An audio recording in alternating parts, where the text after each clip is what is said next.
Bienvenue à vous sur Ici Beyrouth, c'est une femme, une histoire. J'ai le plaisir de recevoir toutes les semaines une femme libanaise au parcours remarquable.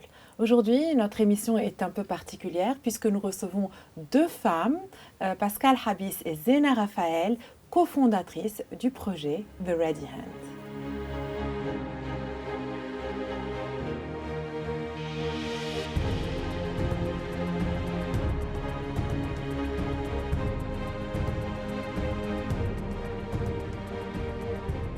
Pascal, Zena, merci d'être avec nous. Merci de nous avoir invités. Alors, vous êtes toutes les deux des femmes entrepreneurs qui avaient longtemps travaillé dans le domaine de l'entrepreneuriat avant le lancement de ce projet. Pascal, comment ce projet a commencé? Alors ce projet a commencé en fait le 4 août pour Zena et moi. En fait, toutes les deux, on est très amoureuses de l'artisanat en général. On a toujours eu des projets en tête depuis bien longtemps, mais on n'avait pas le temps de s'en occuper. On avait des idées chacune de son côté. Et puis le 4 août nous a réveillés en quelque sorte. Déjà, le travail était difficile en général, donc il n'y avait pas grand-chose à faire. Et puis on était très sensibles au fait que les artisans déjà nous ont sauvés un peu de ce 4 août, nous ont aidés à reconstruire nos maisons et notre ville, et qu'ils étaient eux-mêmes atteints chez eux le plus, donc dans leur quartier, que ce soit Burj Hamoud ou Mamkhaïl, Jmeizé, etc. Moi, j'avais en tête de faire un livre sur les artisans depuis très longtemps. Je ne trouvais pas mon angle. Et puis, en regardant le chantier de ma maison, tous les travaux qu'il y avait à faire, j'entends l'équipe derrière moi me dire que bon, il n'y avait plus qu'un artisan qui savait réparer un bardadi, parce que j'habite une ancienne maison. Et là, je me suis dit, ah bon, bah, c'est ça qu'il faut faire. Il faut parler de tous ces métiers qui existent sur nos territoires, comment c'est arrivé au Liban, quel est l'historique, retracer toute l'histoire de tous ces métiers. Puis Zena, de son côté, a toujours travaillé avec des designers aussi. Donc elle avait très envie de répertorier tous ces artisans et de rendre accessible à tout le monde les contacts pour que les designers puissent travailler avec eux ici au Liban au lieu de travailler ailleurs. Et puis par hasard, on en parlait autour d'une réunion. Et puis on a décidé de travailler ensemble sur ce projet. Il a pris beaucoup d'ampleur depuis. Oui, on parlera en détail de ce projet. J'ai envie de vous poser comme question, comment définit-on aujourd'hui un artisan? Pour nous, un artisan, c'est quelqu'un qui a un savoir-faire, qu'il tient dans ses mains. Il peut être assisté par une machine, il a ses outils, etc. Mais il y a artisans et artisans. Il y a des artisanats qui sont beaucoup plus difficiles, sophistiqués, et complexes et anciens que d'autres.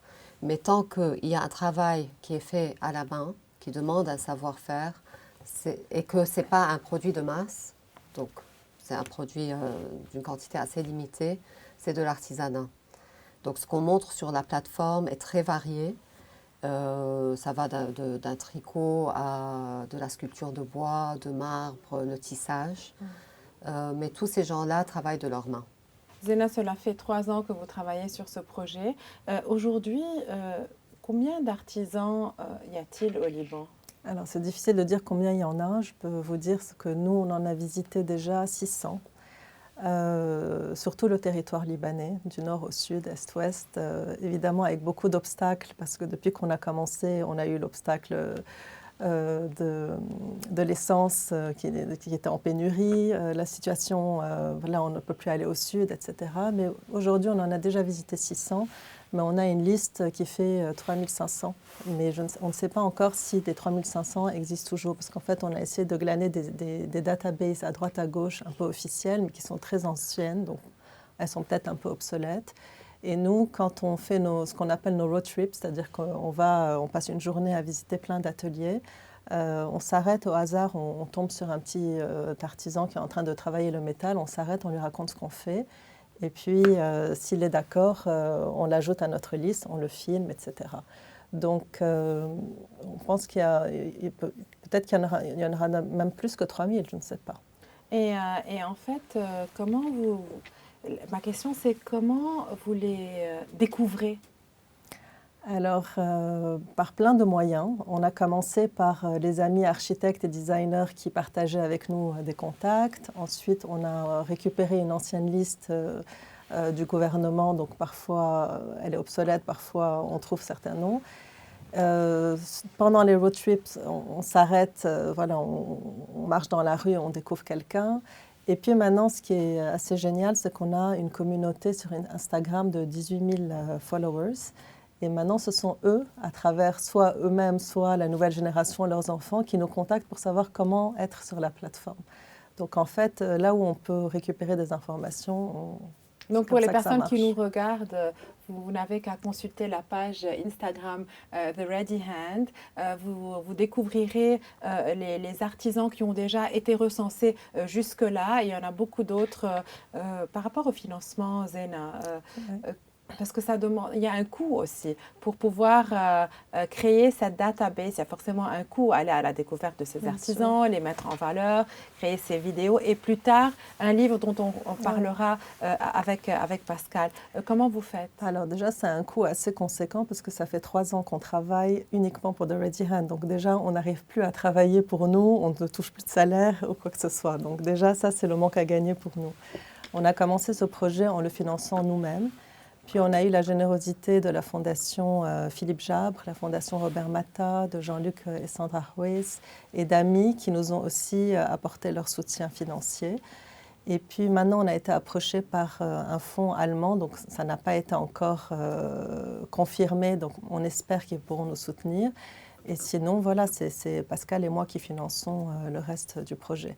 Donc oui, c'est un coût assez conséquent parce qu'on a dû créer évidemment une équipe autour de nous, de photographes, de personnes dans le cinéma, parce qu'on va expliquer le livre, le projet, on a un livre. Donc tout ça, évidemment, c'est un coût important. Pascal, depuis le lancement de ce projet, est-ce que vous avez senti que les architectes ou designers ont pu bénéficier des connaissances de ces artisans grâce à The Ready Hand? Oui, énormément. On sent que la plateforme est très dynamique, très regardée, que ce soit des architectes ou des designers. On a des échos, donc on sait qu'ils utilisent beaucoup notre plateforme, et des individus, des gens qui ont besoin d'un menuisier, d'une couturière, ou qui ont des projets en tête, des projets à entreprendre. Donc ça fait plaisir, parce que nous, on met toutes ces informations, on les donne au grand public justement pour inspirer, donner des idées. Il y a beaucoup de marques locales qui sortent là, que ce soit dans la nourriture ou dans le design ou dans la mode. Donc tout ça aide énormément. Et puis la plateforme Instagram sera beaucoup plus facile à utiliser parce qu'on va faire une application mobile. Donc pour les gens qui cherchent, ils auront des moteurs de recherche qui seront beaucoup plus faciles. En fonction de critères aussi. Oui, en fonction de critères. Donc la recherche sera plus facile que de regarder toute la page, chercher l'artisan qui convient, etc. Et par rapport aux collaborations, parce que vous avez commencé à collaborer avec certaines entités, vous me disiez tout à l'heure, vous avez collaboré avec Life. Comment s'est passée cette collaboration et quelles sont les collaborations futures que vous allez entreprendre? En effet, on a été sollicité par l'association libanaise Life qui nous a demandé de créer un catalogue de pièces design qui seraient vendues aux enchères pour lever des fonds pour des bourses universitaires pour des étudiants libanais à travers le monde. Et donc nous avons créé un catalogue très ambitieux de 62 pièces design où nous avons eu comme précepte de base de demander aux designers de travailler sur une pièce nouvelle en exclusivité pour Life avec des artisans basés au Liban. C'était obligatoire que ce soit fait à la main et au Liban. Et grâce à ce projet qui a duré pratiquement 10 mois de travail, on a fait travailler plus de 100 artisans sur ce projet et la vente aux enchères s'est très bien passée. Et donc de nombreux étudiants, donc vraiment vous avez réussi grâce à cette base de données en fait, grâce à cette initiative, à soutenir en même temps un autre secteur qui est le secteur éducatif. Oui, ça fait aussi partie de nos ambitions parce qu'en fait on aimerait aussi susciter une envie chez les jeunes de revenir vers ces travaux manuels, vers très souvent on tombe sur des artisans qui ne veulent pas que leurs enfants reprennent leur savoir-faire parce que ce sont des métiers qui ne sont pas assez valorisés au Liban. Or, pour nous, c'est vraiment l'avenir parce que même quand on allait visiter des industries, on réalisait que dans toutes les industries, il y a un travail manuel et que, en fait, l'industrie et l'artisanat fonctionnent très bien ensemble et sont complémentaires. Donc, une de nos ambitions, c'est vraiment de redonner un peu ces lettres de noblesse à ces artisanats et que les jeunes aient envie de travailler. Alors aussi, on surfe un peu sur la vague du Covid et de l'après-Covid, qui fait que en fait, beaucoup de gens se sont amusés à commencer à créer des choses avec leurs mains pendant le confinement et ont appris sur YouTube des techniques. Et ils ont fait ça au départ par loisir et en fait ça a pris vraiment de l'ampleur sur les réseaux sociaux. Ils ont commencé à vendre et on en rencontre beaucoup de jeunes en fait qui ont quitté leur métier et qui sont en train de vivre de ça. Et ça c'est génial pour nous parce que vraiment on ne peut plus dépendre des importations, on ne peut plus compter. On a vu ce qui s'est passé avec le Covid. Donc, et la crise économique. Et la crise économique, exactement. Maintenant, l'artisanat n'est pas bon marché, c'est vrai. Mais en fait, nous, on aimerait qu'il y ait de plus en plus de gens qui en fassent et qu'on puisse aussi mettre en concurrence les artisans pour les pousser à aller plus vers l'excellence et pour être compétitifs aussi, pour pouvoir aussi exporter. Et est-ce qu'aujourd'hui, ils exportent ? Alors, certains le font, donc c'est un peu compliqué parce que l'artisan lui-même n'a pas vraiment de statut au Liban. Donc ça on rentre dans des problèmes un peu juridiques. Donc, on rencontre des artisans qui se sont un peu endettés pour acheter des machines et pouvoir s'enregistrer. Il n'y a pas de syndicat, il y a pas... Alors, il y a 3 syndicats. Ah. Donc, c'est ça qui est aussi assez amusant, c'est que même pour ça, on n'arrive pas à s'entendre. Mais c'est-à-dire qu'ils n'ont pas, ils vont vers le ministère de l'Industrie, s'enregistrent sur le ministère de l'Industrie pour pouvoir exporter et bénéficier de tous les avantages. Un artisan lui-même, c'est très compliqué pour lui de pouvoir exporter. Donc, il y a une ONG qui est formidable qui s'appelle Nahnu, qui est en train qui a présenté au gouvernement un projet justement pour créer un statut aux artisans. On espère que ça va marcher. Une fois qu'il y aura un statut, peut-être que ça encouragera aussi les nouvelles générations. Lors de vos visites, en fait, est-ce que vous allez à la rencontre d'artisans qui vous disent « nous sommes les derniers » ? Très souvent, malheureusement. Oui, ça nous arrive très souvent, en fait, de rencontrer des artisans qui sont les derniers. Je peux prendre comme exemple cet artisan qui fait les BD, qui sont ces espèces de coiffes en feutre, voilà. Il n'y en a plus qu'un qui le fait. Donc, il a un petit neveu qui le regarde faire. Donc, on espère qu'il apprendra. Mais bon, il avait 5 ans quand on a été le voir. Il y a celui qui fait les cloches à Bet Chabeb. Il a un garçon qui a 12-13 ans qui est en train d'apprendre. Mais ça tient vraiment sur un fil. On a le potier de Bet Chabeb qui n'est plus et qui n'a pas transmis son savoir-faire. Donc oui, il y a beaucoup de choses qui sont en danger. Il y a le dima qui se faisait à Bet Chabeb, qui était aussi du tissage d'un tissu très particulier et propre de cette région, qui n'existe plus. On a vu les workshops, toutes les machines sont là, pleines de poussière, et il n'y a personne qui peut continuer ça. Donc c'est vraiment dommage. Pascal, est-ce qu'il y a des initiatives pour empêcher ces artisans d'être les dernières générations d'artisans? Bon, déjà, je pense que ce qu'on est en train de faire avec cette plateforme est en train de sensibiliser les gens. On remarque que les gens sont très très fiers en fait et très intéressés par ce secteur. Ensuite, il y a toute une génération de jeunes qui valorisent ces métiers, qui est intéressée par ces métiers. Déjà, rien que l'interaction entre... quand on va voir les artisans, nous, Zena et moi, on passe beaucoup de temps à leur parler. Et ils nous expliquent toujours que quand ils sont en train de faire leur métier, donc quand ils sont dans le travail de la main, ils sont toujours très heureux. Ça calme, avec tous les problèmes qu'ils ont en plus. C'est comme une psychanalyse. Donc, et les jeunes ont l'air de comprendre ça, d'être très sensibles à ça. Donc on espère, oui, qu'en montrant tous ces gens, déjà on les visualise parce qu'on montre les photos, on écrit des petits textes, ça crée beaucoup d'intérêt. Et on est très contents. Et en même temps, voilà, ça encourage les jeunes Ensuite, générations. oui. Et puis ça donne des idées, parce qu'en regardant le savoir-faire, on a 100 000 idées. Il suffit de regarder toute la page et de voir tout ce qu'on sait faire au Liban pour avoir des idées qui peuvent être très lucratives. Donc oui, je pense que c'est un bon début en tout cas. Au-delà de la plateforme, vous travaillez aussi sur un livre. Ouais. Vous pouvez nous en parler? Oui, bien sûr. On travaille sur un livre qui prend évidemment beaucoup de temps à faire parce que le livre, contrairement à ce que les gens pensent, ce n'est pas un catalogue de tous ces artisans-là qu'on voit sur la plateforme. On retrace l'histoire de l'artisanat déjà dans le monde et puis au Liban.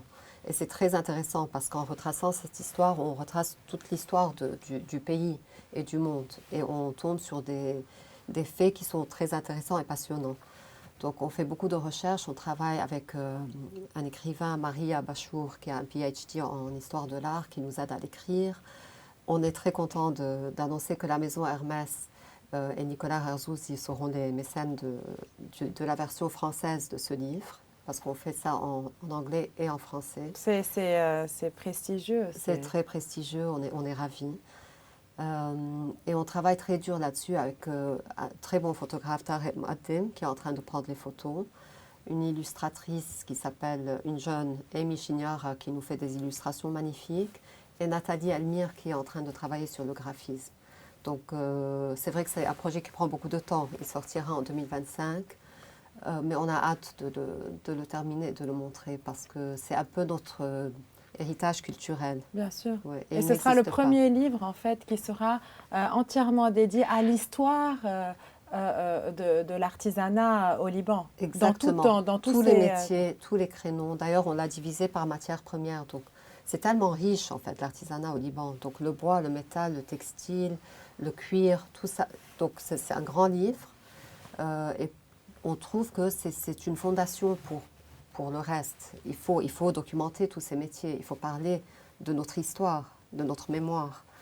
C'est un travail que l'État devrait faire parce qu'en France, il y a énormément de soutien dans ce secteur. Est-ce que vous avez essayé de contacter, on va dire, les ministère de la Culture, de l'Industrie, pour essayer de trouver une collaboration? Parce que ça, c'est un travail qui revient, préserver la mémoire, c'est le travail de l'État aussi. C'est vrai, mais on préfère, Ezena et moi, garder notre indépendance, avoir le contrôle sur tout ce qu'on est en train de faire, et on se trouve plus efficace comme ça.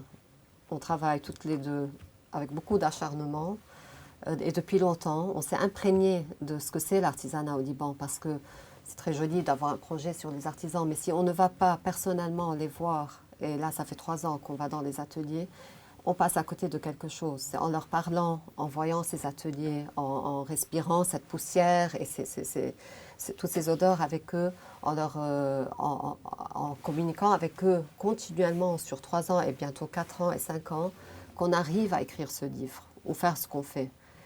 Ce n'est pas scientifique, il faut vraiment être sur le terrain, il faut sentir avec eux. Et donc je pense que ça nous enrichit énormément et ça enrichit tout le travail qu'on fait. Je voulais revenir à ces vidéos qu'on voit sur les réseaux sociaux. Ça prend ça prend du temps, j'imagine. Alors, je voudrais dire déjà qu'en 3 ans et en 600 visites, ça a été toujours Pascal et moi qui sommes allés visiter chacun des artisans. On n'a jamais délégué cette tâche, donc on les connaît tous un par un.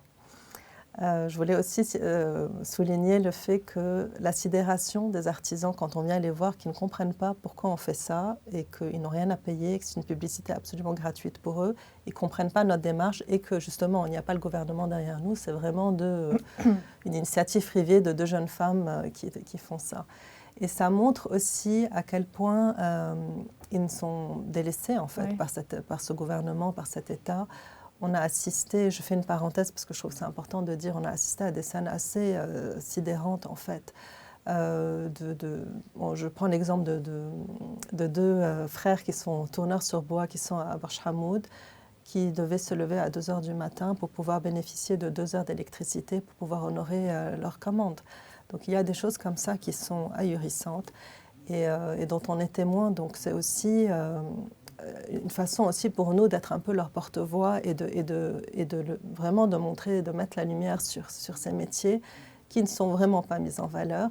Et Pascal l'a très bien dit, c'est vrai qu'on sent que quelque chose est en train de changer et on est ravis si nous, on a pu aussi contribuer à ça. Parce qu'on fait parfois des petits sondages amusants sur la plateforme et beaucoup de gens disent qu'en fait, ça leur a donné envie de faire quelque chose de leurs mains et ont commencé aussi à faire, même sur un hobby, de commencer à travailler de leurs mains. Et je voulais revenir sur autre chose parce qu'on avait parlé des projets et Pascal a dit que la maison Hermès était donc le mécène de l'adaptation française du livre. Mais je voulais aussi dire qu'on collabore avec la maison Hermès et l'Institut français depuis déjà 2 ans. Ils ont créé en fait, une mission d'envoyer chaque année un certain nombre d'artisans libanais en résidence en France pendant des périodes de 2 semaines environ. Oui, dans tous les secteurs, c'est une initiative. Alors la première année, c'était après le 4 août. Oui. Ils avaient envoyé 100 artistes libanais en résidence de 1 à 3 mois. Tout à fait. C'est Nafas, exactement. Puis l'année suivante, comme le corps de métier de la maison Hermès, ce sont les artisans, ils se sont recentrés sur les artisans. Donc ils font appel à nous, à Nahnou par exemple aussi, de l'ONG dont je parlais tout à l'heure, pour les aider à identifier les artisans qui remplissent un certain nombre de critères qui pourraient justement partir en résidence en France. Donc c'est génial parce que pendant 2 semaines, ils sont immergés dans un autre environnement. Et ils ont bénéficié, et ça veut dire que ça a été utile aussi. C'est très utile parce que d'abord, évidemment, tout frais payé, on leur paye le billet d'avion et l'hébergement, etc. Ils rencontrent d'autres artisans qui font le même métier qu'eux, mais qui ont peut-être des techniques différentes. Ils apprennent d'eux, les autres apprennent de nos artisans libanais. Il y a un vrai échange qui se fait. Et on peut prendre l'exemple de Boutros Sawaya, qui est un souffleur de verre, qui s'est retrouvé en une du journal local et qui a fait des collaborations avec plein de designers, dont Matali Krassé, qui est mondialement connue. Donc, c'est une des collaborations qu'on fait, justement. Donc, c'est bon à savoir qu'en fait, les artisans au Liban ont le niveau pour pouvoir travailler avec des designers de renommée internationale. Bien sûr qu'ils ont le niveau. On peut voir un petit peu les photos qui défilent derrière. Magnifiques images pour les personnes qui nous regardent. Voilà, donc ça, c'est justement le catalogue qu'on a fait pour Life. Et c'est vraiment de très haut niveau ce qu'on peut montrer. Et on voulait aussi dire qu'au Liban, on a un avantage assez unique, c'est qu'on peut créer une pièce design dans un pâté de maison. Parce qu'en fait, on a des espèces de hubs d'artisans, comme Pascal le disait tout à l'heure, qui ont été affectés par le 4 août. Donc, il y a Ijemaïzem, Mamra El Barch Hamoud, il y a Sed El Bochriye. Donc, en fait, vous pouvez garer votre voiture, descendre, aller chez le tourneur sur métal, le menuisier, etc., faire le tour du pâté de maison et avoir une pièce design à la fin. Vous allez en Europe, vous devez prendre un avion, le train, la voiture et aller voir chaque artisan pour, à la fin, avoir une pièce. Et puis, l'artisan libanais est extrêmement flexible. Très souvent, le designer va lui donner les dessins et va lui dire, voilà, je veux faire cette pièce. Lui, il s'occupe du bois, il connaît un artisan du métal. Entre artisans, ils vont en fait collaborer ensemble pour rendre la pièce finale au designer. Ça aussi, c'est assez unique. C'est unique et nous sommes très très fiers de nos artisans. Pascal, un mot de clôture, un message que vous aimeriez dire aux personnes qui regardent l'émission aujourd'hui? J'aimerais dire de prendre conscience que l'artisanat fait partie de notre héritage culturel. Ça fait partie de qui on est en tant que peuple. Ça retrace toute notre histoire, tout est relié. On ne peut pas continuer à effacer la mémoire ou la détruire. Intéressez-vous à ça. Regardez de près ce qui se fait. Encouragez-les. Essayez de faire autant que vous pouvez au Liban, faire autant que vous pouvez au Liban. Et que chaque acte envers eux compte. Rien n'est inutile. Donc, tout peut aider. Très beau message de fin, Pascal. Donc, on vous invite, vous qui nous regardez, à produire au Liban. Nous avons d'excellents artisans. Merci à ces 2 femmes entrepreneurs qui sillonnent les routes sans relâche pour mettre en valeur ces artisans. Vous pouvez visiter leur page The Ready Hand sur Instagram. De très très belles vidéos. Vous voyez là les images derrière elles. Et bientôt, en 2025, un très beau livre. On l'attend tous avec impatience. C'était Une femme, une histoire sur Ici Beyrouth.